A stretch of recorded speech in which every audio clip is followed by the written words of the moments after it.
This is our third and final video for January 26th. I've turned on the storm clouds above me. I promise I'll turn them off shortly, just in honor of our blizzard storm that we're enduring. I thought you needed a little bit of entertainment. In this segment, we're going to go through books 10 and 11, and we get to visit the House of the Dead. So it's a pretty dramatic portion of our story. But first, we're still on Earth, and we still have Odysseus doing his flashback thing where he's telling what happened to him in that period between when he left Troy and when he landed on Calypso's island and was held hostage there. So the next place that he encountered in this long series of adventures is a place called Aeolia. It's pronounced, the AE is pronounced like an E, so it's Aeolia. And it's a sort of floating island. The king is named after the island, or maybe the island's named after the king. Anyway, his name is Aeolus. Sounds like Olio, doesn't it? Anyway, he's a big favorite of the gods, and because the gods like him, they give him certain powers that normal mortals would not have. And his big thing is that he's able to control the winds. He is very wealthy, and one of the sort of little sidelights about him that I find interesting is that he has 6 sons and 6 daughters, and he marries them off to one another. A little incest is best, I guess. Back in those days, it's important to understand we're in about 850 BC when Homer is writing, and people did not realize the physical consequences of intermarriage within a family. That didn't come until much later. So although it seems really odd and kind of gross to us, in the day, it was considered a very secure thing to do because you could trust your family. And so this shows us that King Aeolus is a very insular kind of person and he's not very open to strangers. So it's really extraordinary that he likes Odysseus and is very kind to him and wants him to hang around. In fact, he entertains Odysseus and his crew for about a month before Odysseus finally says, this has been great and it's been good and I don't want to be rude, but I really have to be on my way. So as a gift, this extraordinary man gives Odysseus the 4 winds. North, south, east, and west he puts together in a bag that he binds up very tightly. The west wind he uses to blow the sails so that the ships can head back towards home. And Odysseus takes the bag of the other winds because the idea is that he will need them later when he's moving in other directions to get around land masses so that he can head home. He takes them and puts them in a safe place on the ship. But really there are no secrets on the ship. So the men know that there's this special bag that the king has given to their leader, their king, and they assume, wrongly, that there's something very valuable inside. So what happens? Well, of course, they get very jealous, and the temptation is this bag, and the response is the sin of jealousy. So we've already seen the sin of sloth, and we've seen Odysseus committing the sin of pride, and now we see the men committing the sin of jealousy. So they're really put out that he doesn't share this with them. After all, he did share the spoils from the Cicones, so why wouldn't he share this bag? They're very jealous. So they go and open the bag, and predictably, all the winds come out. So the winds, if you can imagine north, south, and east, spinning the ship around, and the ship eventually gets pushed back because the east wind would push them back where they came from. And so they land back on Aeolia. Odysseus, sort of hat in hand, goes to the king and says, "Hi, it's me. I'm back again, kind of in trouble, kind of stranded here." And the king says, "Oh my gosh, if you got pushed back here, surely one or more of the gods are angry with you. And if the gods are angry with you, I am not having anything to do with you. No, thank you. You're on your own, Buster." So now they're really, really stuck. Fortunately, boats of that sort, I'm going to turn off the storm clouds now. Hope that was entertaining. The boats of that sort do have a backup system, and those are oars. So they eventually were able to row away. And they made it to another island called Lystragonia, and they meet the Lystragonians. This is often, again, skipped over, and I don't think it's on most of our maps, but there's a reason Homer uses this as a device to achieve a purpose. On this island are giants, and predictably, giants see little people and think they might be yummy. So the giants start to eat these little humans. Other giants come out and they say, "Look, they found a great snack. Let's go ahead and have some of these ourselves." So Odysseus' men are trying to get away, but it's important to understand that they've tied up their ships, and when people are chasing you, you feel like you have 10 thumbs instead of 2 thumbs and 8 fingers. So they're frustrated. They're not able to get the knots undone in their ropes, and they're having trouble getting their ships away. Odysseus, being the really strong guy that he is, comes and uses his sword or an axe or something and chops the ropes. He doesn't wait to untie them. He chops the ropes.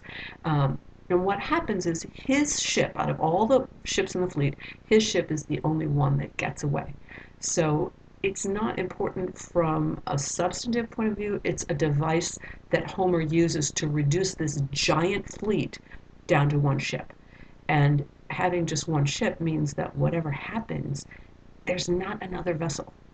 They can't spare the vessel. So now Homer kind of ups the ante of drama. It's sort of, I hate to say sink or swim, but basically whatever they encounter from this point forward really is do or die. It's not like a fleet, well, we lost one ship, we can put the men who survived, we can spread them out on the remaining ships. This is it. They either make it home or they don't. Next, they end up on an island where Circe lives. I forgot to write the name of it, so give me a second here while I write the name, because it's kind of hard to pronounce. It looks like Eieio. This is pronounced Eieia. Let me just fix that A there. Eieia is the home of Circe.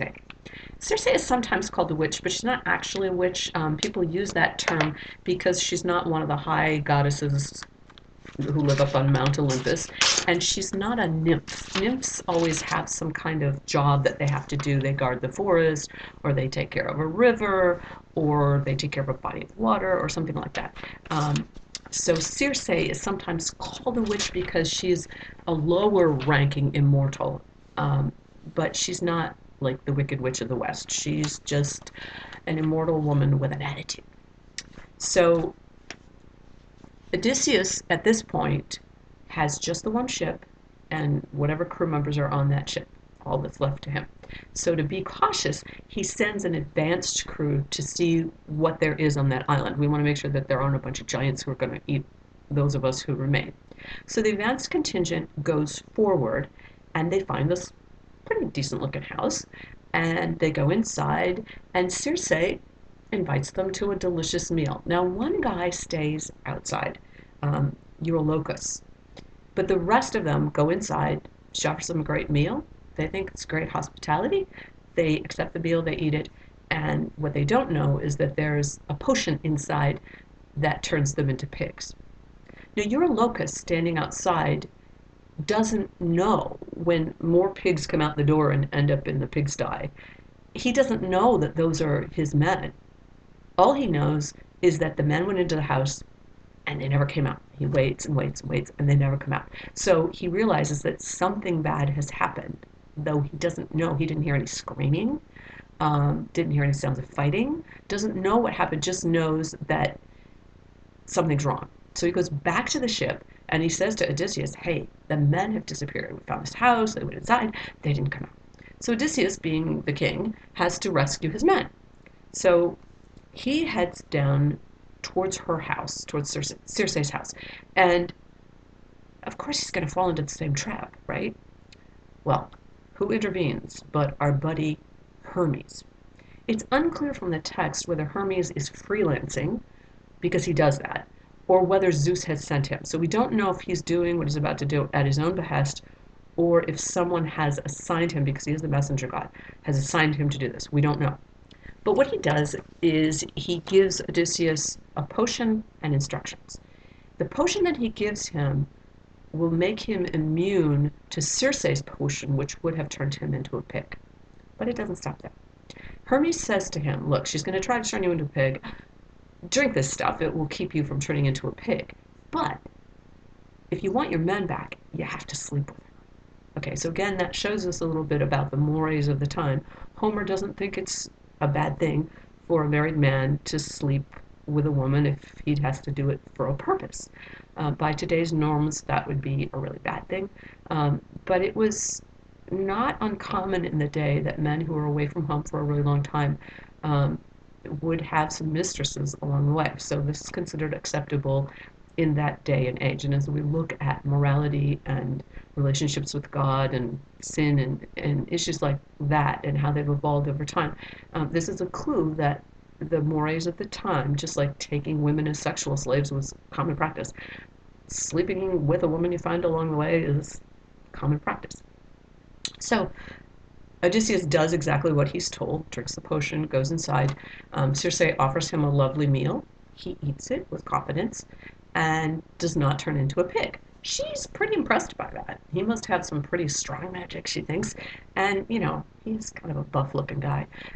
And let's face it, she's not really had a man in a long time since she's been turning them all into pigs.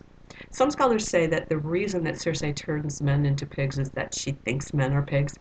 And so this is great symbolism here. But for whatever reason, she's very impressed with Odysseus and wants to sleep with him.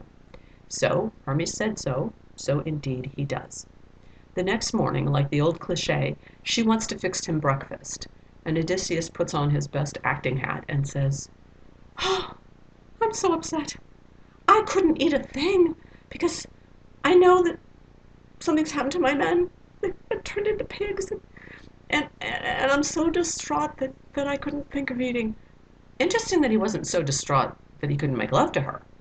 Oh well. But he's too distraught to eat. So Circe, being kind of a weirdo, says, "Okay, I'll turn your men back from pigs into men." Odysseus also makes her promise, as Hermes told him to, that she will not harm him or his men, I'm sorry. In the code of the gods, if a god or goddess gives his or her word, he or she must abide by it. So we think of humans as kind of, you cross your fingers behind your back. "No, I won't hurt your man. Yes, I will." She really does have to abide by this. So it's kind of shocking to us that she goes from being this sort of vindictive female who's taken out her revenge on all men to being this great hostess. But once the men are turned back, she becomes charming, she becomes a great hostess, she doesn't do them any harm, and Odysseus is quite content to sit there and not only eat and drink, but also continue to sleep with her for a whole year. Finally, his men say to him, "Yo, boss, we're supposed to be heading home." So it's kind of the reverse of the Lotus Eaters, where they were kind of stuck, and he was the one saying, "Yo, guys, we got to get home." Now he's the one who's kind of lost, and he's a little too comfortable. So we can see this as two sins. We can see it as sloth because he's comfortable and forgets all about Penelope, forgets about his responsibility to get his men home, and just wants to hang out and have a good time. And it's also the sin of lust. He's having a good time with Circe in other ways. So finally his men remind him that it's time to it's time to go. And he breaks the news to Circe. Circe says, "Okay, yeah, I understand. I accept that you have to go. But listen, you can't just go home. In order to be successful, to know how to get there, because you've had all this trouble, you need to go to the house of the dead, otherwise known as Hades, to consult with the blind prophet, Tiresias, to find out how to get out. You can't just sail there. You're going to need help. So you have to go to the house of the dead." And that's how book 10 ends. In book 11, we pick up right where we left off, and they got some help from Circe. She gives them the winds that they need to blow them in the right direction, and they reach the house of the dead. Circe has told them what they need to do to get the people in the house of the dead to talk to them. Now, I just want to repeat what I told you in person, and that is that the house of the dead is where almost all mortals go. So it is not hell. We think of Hades as being hell. It's not a pleasant place, because it's underground and it's dark because there is no sun. The Greeks presumed that because it was dark and there was no sun, that it was also very cold. So interesting, we think of hell as a hot place. We say when hell freezes over. Well, Hades is a cold place, so the opposite of what we think. So Circe says, listen, to get the dead to talk to you, what you have to do is dig a trench, like a big ditch, and pour certain things into it. You have to pour milk, honey, wine, and water. And then you have to cover it with barley. You then have to add to it some sacrificial blood. So Odysseus does all this, and then he slaughters a ram and a black ewe, meaning a female sheep, and he pours this blood into the trench. I don't know why, but the dead have to drink this pretty disgusting mixture in order to be able to speak. I understand that sacrificial blood might make some sense. Why these other components, I really don't know. Interesting, the milk and honey, because later when we read Exodus, the references to the promised land are a land flowing with milk and honey. So I find that kind of interesting that we have that same theme here. And it shows us how cultures overlap, sometimes the symbolism of cultures, for no apparent reason. So he says prayers after he does this, and the first of the dead to appear to him, someone he knows pretty well, a guy named Elpenor. Elpenor was one of Odysseus' own men, and in an earlier scene when they were leaving, they got up very suddenly and had to get onto their ships. Elpenor was sleeping on the flat roof of a house, and this was common in that area. When it was really hot at night, people would sleep on the roof of the house so they would get better breezes and it wouldn't be quite so hot. So Elpenor woke up and everybody was leaving suddenly. He forgot that he was on the roof of a house, so he starts walking, thinking he's on the ground, and falls off the house and dies. So when Odysseus encounters him, Elpenor complains that he was not properly buried. This happened as they were leaving Circe's island, and I guess they were all very anxious to go to the house of the dead, so they didn't give him a proper burial. And he says, look, I can't rest in peace until my body is properly cared for. That's important because later we're going to see where respect for the dead, mortal remains, is very, very important in Greek culture. So Odysseus committed a terrible error in leaving Elpenor unwashed, unburied. So he says, listen, Buster, former boss, if you don't take care of my body, the gods may be angry at you because this is, you're not performing your duty here. You had a duty to me as a person who works for you. If you don't take care of this, the gods may become angry with you and may not let you get home. So Odysseus says, okay, I will go back. He then sees his mom, but she won't talk to him. Finally, he does get to see the blind poet, and the blind poet reveals to him what Odysseus himself hasn't figured out, which is Poseidon is mad at you. That's why Circe sent him there. She probably didn't know what the problem was, but she knew that there was something Odysseus had done to anger the gods, and that Odysseus needed to know what it was because otherwise he could never overcome it. So the blind prophet says to him, listen, no matter what you do, you can't appease Poseidon. It's not like you can make it right that you blinded his son. So you're never going to have a smooth journey. This is not going to go well for you. But there are some things that you can do that will increase your chances. And the big thing you have to worry about is when you get to the island of the sun god. Because your men are going to be tempted. See, we keep talking about temptation. The sun god, whose name is Helios, and once we get certain of our words like heliotropism, which is the tendency of plants to lean towards the light, and the word helicopter is a craft that ascends towards the sun.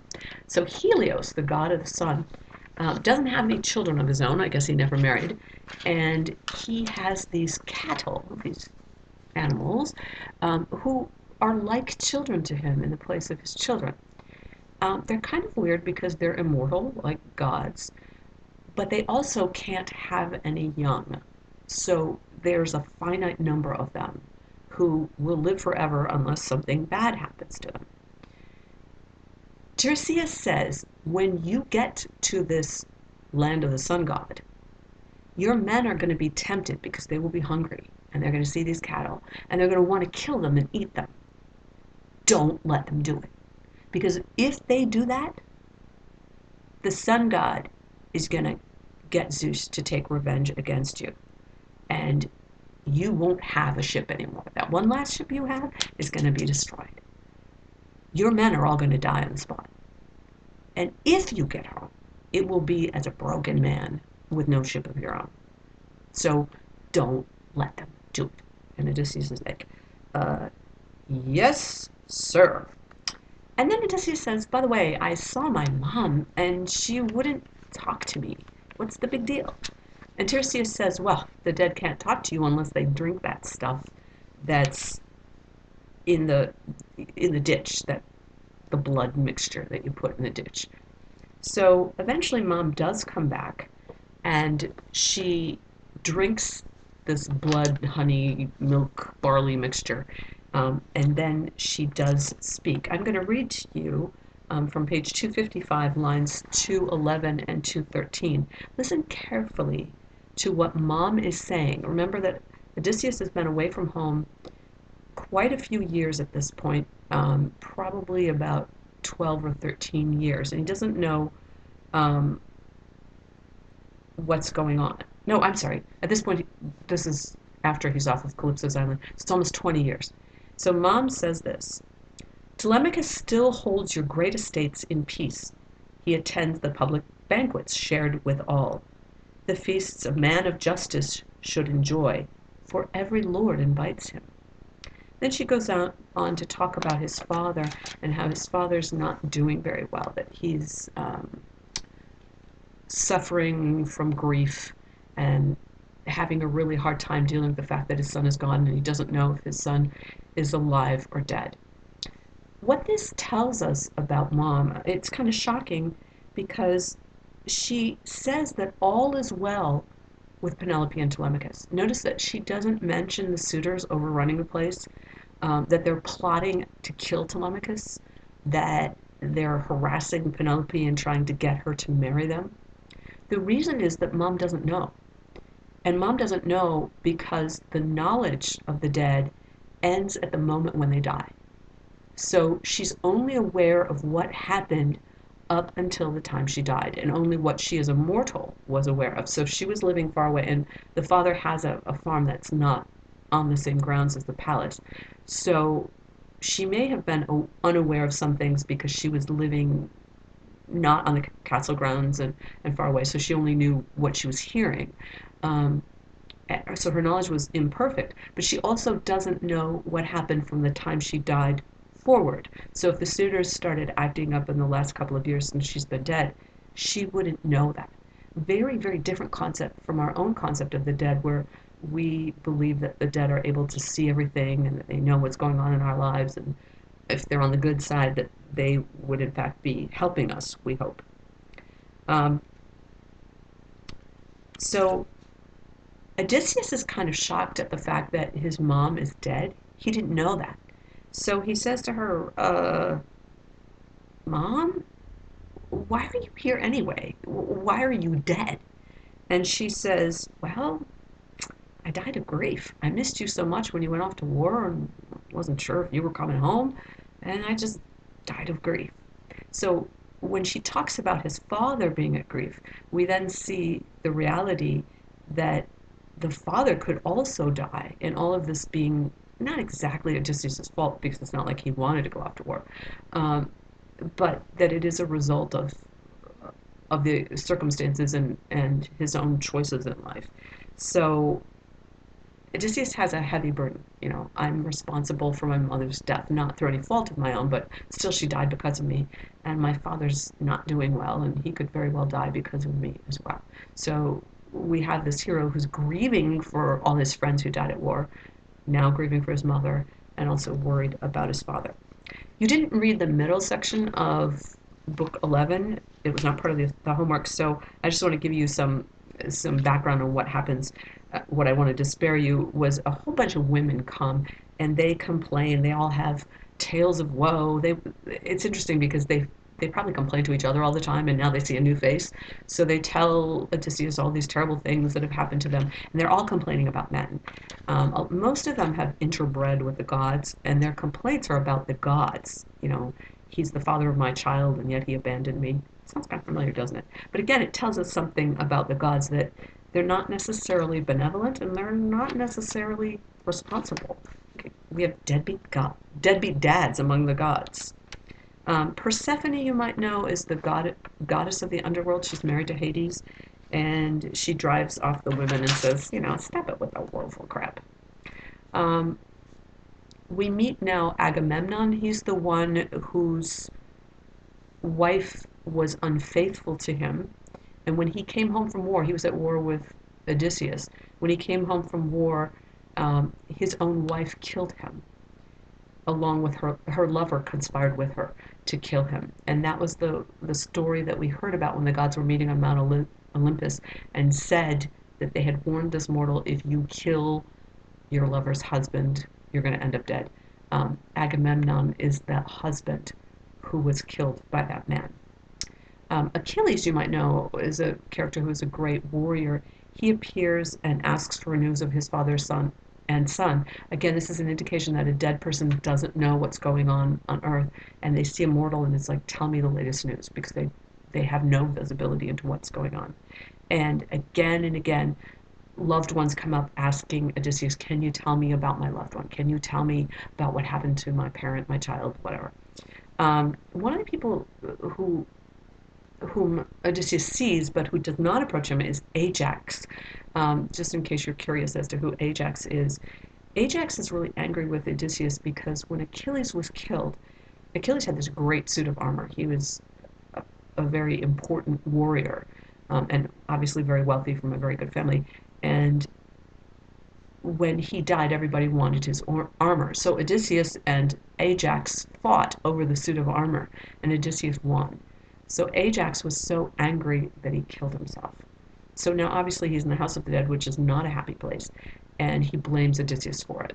So we hear how that whole thing turned out. Now we pick up at the part where you were supposed to pick up your reading, and we meet a character who's really, really important. His name is Minos. I'm looking for my piece of paper where I wrote down his name. Here it is, Minos. Minos, if you were to read the Inferno, is a character who comes back again and again. He's kind of like, I once heard it said, the Judge Judy of the underworld.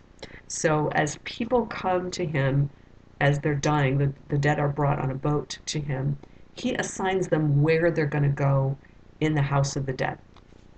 And what we see, and the reason I had you read this portion, is that there is a part of the House of the Dead, this is not all of Hades, but there is a part where certain people are punished for certain things that they did during life. So Hades is not hell, but there is like a punishment portion, the bad part where you really don't want to go. So the first character, you probably would know him as Titus, but this is how his name is spelled in our text. He's kind of in a gory situation. He is lying on the ground and his body is spread over 9 acres. I can't even imagine a body being stretched that far. And there are 2 vultures who are eating his liver, and this goes on for eternity. So he's being tortured. And the reason is that he ran off with a woman named Lita, who was immortal, but she was a mortal, not immortal. She was a mortal, a human being, who was one of Zeus's lovers. So because he ran off with Zeus's lovers, there's a special place in Hades for him. Tantalus, you've probably heard the word tantalizing. He is standing up in a pool of water that's up to his neck, and he's really, really thirsty. He wants to drink, and the water's right there. But every time he bends down his head to be able to drink from the water disappears. There's also fruit above him, and fruit has water in it, right? So he's thinking, yeah, I can get some moisture here.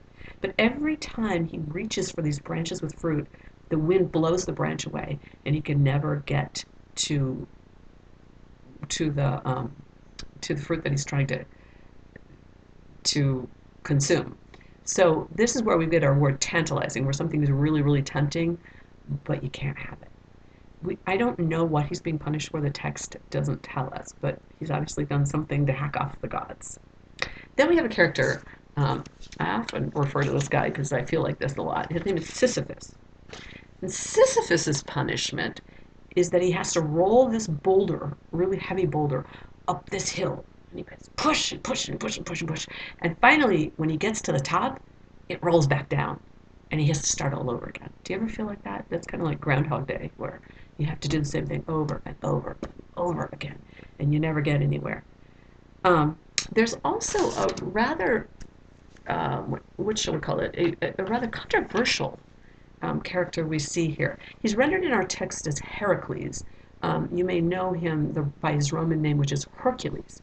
He was a great hero, a great warrior, sometimes depicted as kind of not very smart, other times depicted as very, very clever.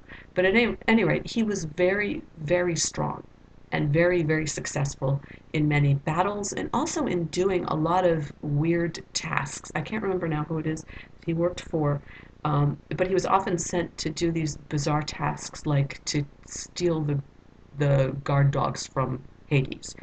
And he was always very, very successful. Um, he's not supposed to appear in Hades because he is the one and only mortal who was made a god.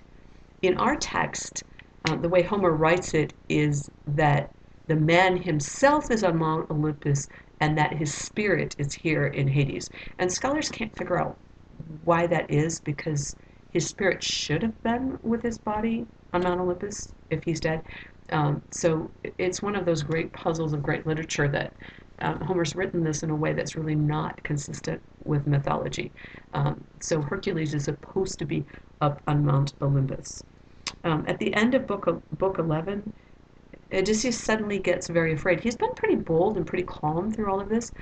He suddenly gets very afraid that Persephone, who's the goddess of the underworld, that she might conjure up some spirit to scare him. And I don't know why he thinks that, because earlier she chased away the annoying women. But at any rate, he's worried that they're going to, that Persephone's going to scare him. So he decides it's time for him to get back on his boat. He's got the information he needs. He now knows that Poseidon is angry with him and that he has to make sure that his men do not eat the cattle of the sun gods. So now your homework assignment, which I will also post to the homework section, is to write your thesis statement for essay number 1. And remember that you're going to hand it in electronically on Blackboard where it says thesis statement. So that's part 1 of your homework. Then you are going to read books 18 through 21. That's 18 through 21 of the Odyssey.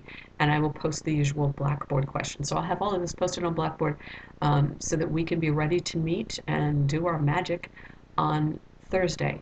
We will have our reading quiz. It will be focused on the homework, which is books 18 through 21. So I'm going to change all the questions. A lot of work for me, but you're worth it. So I'm going to change the questions, and we will have our reading quiz at the beginning of the hour. I will give you a chance to ask questions. I don't want to give away the answers to all the tests, but I'll try to clarify anything that I can before you take the quiz. So I look forward to seeing you on Thursday. I hope you enjoy your time off, and I hope that you found this at least a little bit entertaining. Bye for now. See you Thursday.